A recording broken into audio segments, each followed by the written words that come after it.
Hello everyone, this is professor Shahida Bawa. आज जो हम टॉपिक कवर करेंगे वो है Porter's 5 forces model. Porter's 5 forces model क्या है वो हम पढ़ेंगे। फिर हम ये देखेंगे कि ये जो स्ट्रक्चर है वो किस तरीके से इम्पोर्टेंट है। हम देखेंगे difference between a firm and industry. ठीक है, तो पोर्टर्स 5 फोर्सेस मॉडल की जब हम बात करते हैं, Michael porter advocates that a structural analysis of industry be made so that a firm would be in a better position to frame its strategy। ठीक है, तो माइकल पोर्टर ने क्या कहा है? उन्होंने कहा है कि इंडस्ट्री जो है, ठीक है, अगर हम इसमें शॉर्ट में देखें तो सबसे पहले तो इंडस्ट्री का एनालाइज करो। ठीक है, we need to analyse the industry. फिर हम ये देख सकते हैं, फिर हम ये जान सकते हैं कि इंडस्ट्री जो है वो कौन सी पोजीशन पे है। सी, अगर तो वो बहुत ही अच्छी है, बहुत ही अच्छी पोजीशन में है, तो for sure it's a profitable. Okay, but अगर पोजीशन अच्छी नहीं है तो क्या वो प्रॉफिटेबल है?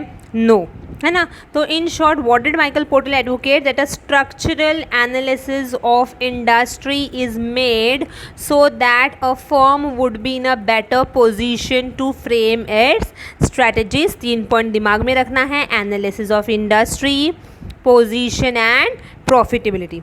ठीक है, अब ये देखते हैं कि difference between firm and industry क्या है। ओके, जब हम फर्म की बात करें, फर्म मतलब एक, ठीक है, फॉर एग्जांपल बैग। अगर मैं बात करूँ बैग मैन्युफैक्चरिंग का, तो वो होता है firm.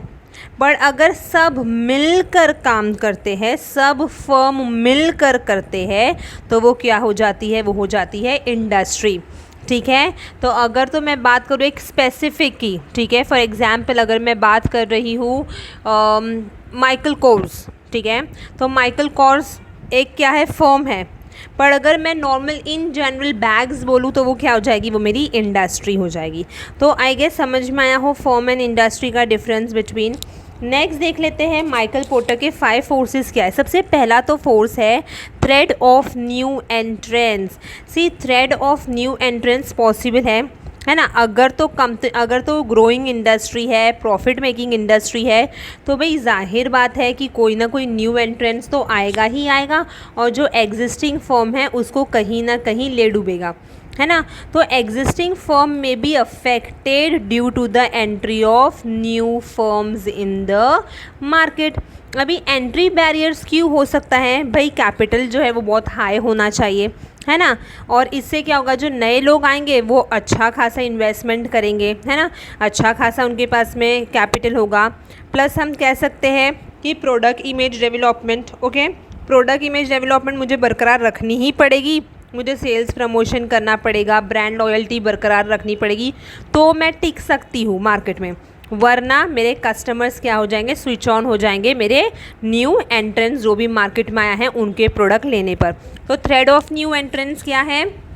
is possible especially in a profitable and growing industry. Okay, so therefore the existing firm may be affected due to the entry of new firms in the market. अब next है rivalry among competitors. जब हम बात कर रहे हैं rivalry among competitors की, तो see, the desire to be a market leader और to get a larger market share leads to rivalry among the competitor. अभी फॉर श्योर हर एक को फर्स्ट पोजीशन में आने की चाह होती है, तो इसके वजह से क्या होता है? कॉम्पिटिशन्स मार्केट में बढ़ जाता है। उसके वजह से क्या होती है? दुश्मनी बढ़ जाती है।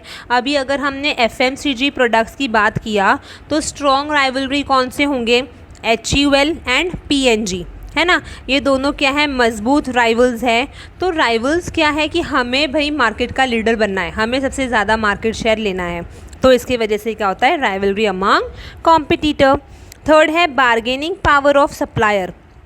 सी, जब हम बार्गेनिंग पावर ऑफ सप्लायर कहते हैं, तो बार्गेनिंग पावर चाहे एक इंडिविजुअल का हो या फिर ग्रुप में क्यों ना आए, कहीं ना कहीं अफेक्ट करता है firm in the industry, position of firms in the industry.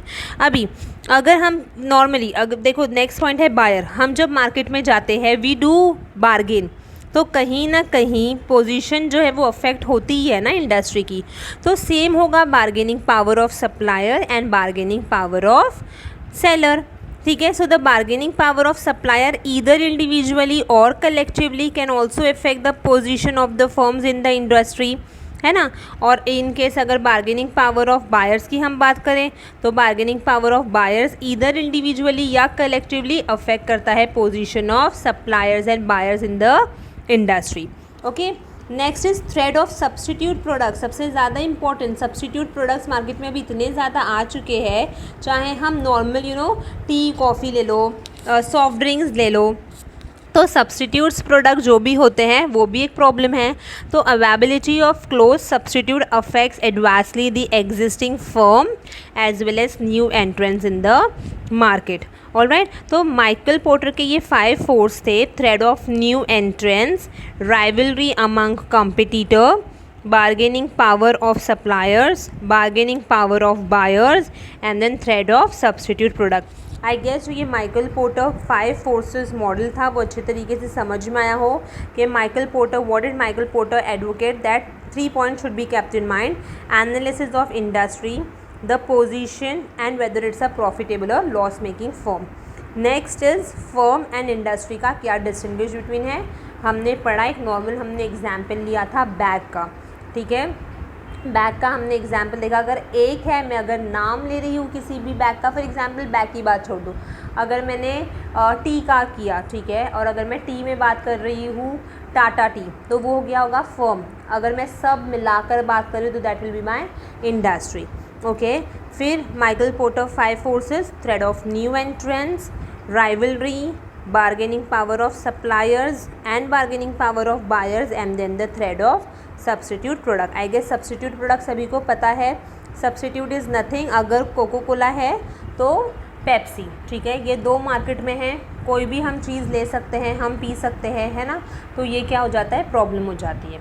Okay, hope ये जो टॉपिक था वो समझ में आया होगा।